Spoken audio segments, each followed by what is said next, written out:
السلام عليكم، ازيكم عاملين ايه؟ يا رب تكونوا جميعا بخير. النهارده هنعمل مع بعض تتبيله دجاج قويه جدا، وهي تتبيله دجاج تكه اللي بنشوفها دايما في اعلانات المطاعم، ونفسنا ان احنا نجربها ونعملها في البيت. هنعملها النهارده في البيت. ولما بحثت عن تتبيله الدجاج عرفتها ان هي هنديه، فبتعتمد اعتماد كلي على البهارات القويه، وكمان اللبن الرايب او الزبادي او اللبن العادي. واهم حاجه ما ننساش الاشتراك في القناه وتفعيل زر الجرس. الفراخ دي كانت عندي مغسوله ومحطوطه في الفريزر، حبيت ان انا اعمل لها محلول نقع لغايه لما اعمل المكونات بتاعه التتبيله. فعملت لها المحلول النقع اللي احنا بنعمله على طول. معايا هنا طرف معلقه صغير من الجنزبيل، كمان 3 فصوص من الثوم، بشر ليمونه. استبدلت معلقة الصلصة بالفلفل الحلو، وشويت قرن فلفل حلو على عين البوتاجاز، وبعد كده غطيته علشان يكون سهل معايا في ان انا اقشره، وبعدين ضربته في الكبة. استخدمت كمان عصير الليمونة اللي انا بشرتها، يعني عصير ليمونة واحدة كفاية لان انا عاملة كمية قليلة.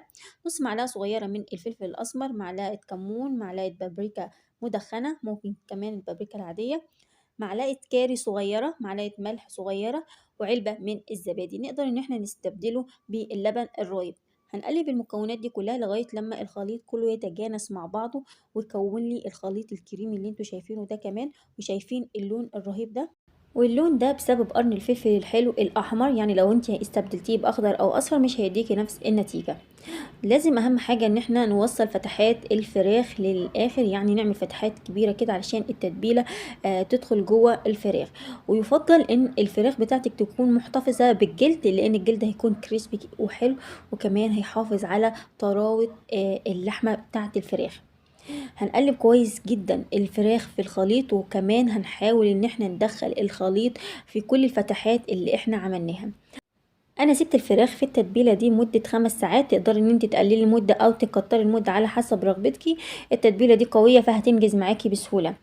بعدين خرجتها، ممكن كمان تضيفي اي خضار تحت الفراخ وانت بتدخليها الفرن. طبعا الفرن بتاعي شغال مسبقا قبلها بنص ساعة على اعلى درجة حرارة علشان الفراخ تدخل على درجة حرارة عالية.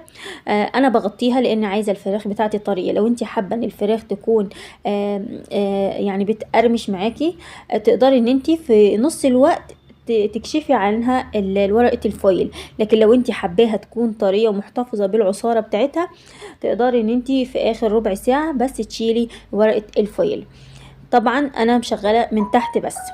دلوقتي هنعمل سلطة الزبادي السهلة والبسيطة، واللي هتطري على قلبنا بعد ما بناكل الفراخ بالتتبيلة القوية دي. وهي عبارة عن 2 خيار مقطعاه رفيع جدا، انا ما بشرتهاش، كمان علبتين من الزبادي، عصر نص ليمونة، ورشة من الملح، وبنقلبها كويس جدا. وبعد كده فضيتها في اطباق زي ما انتوا شايفين.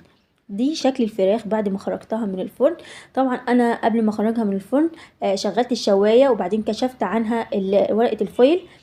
وكمان انا ضفت من العصارة اللي نزلت في الصينية على وش الفراخ علشان تخرج بالشكل اللي انتوا شايفينه ده. اللون خطير، مستوية جدا، التتبيلة واصلة لكل حتة في الفراخ، وحرفيا تحفة جدا وقوية، وبألف هنا وشفا للي هيجرب.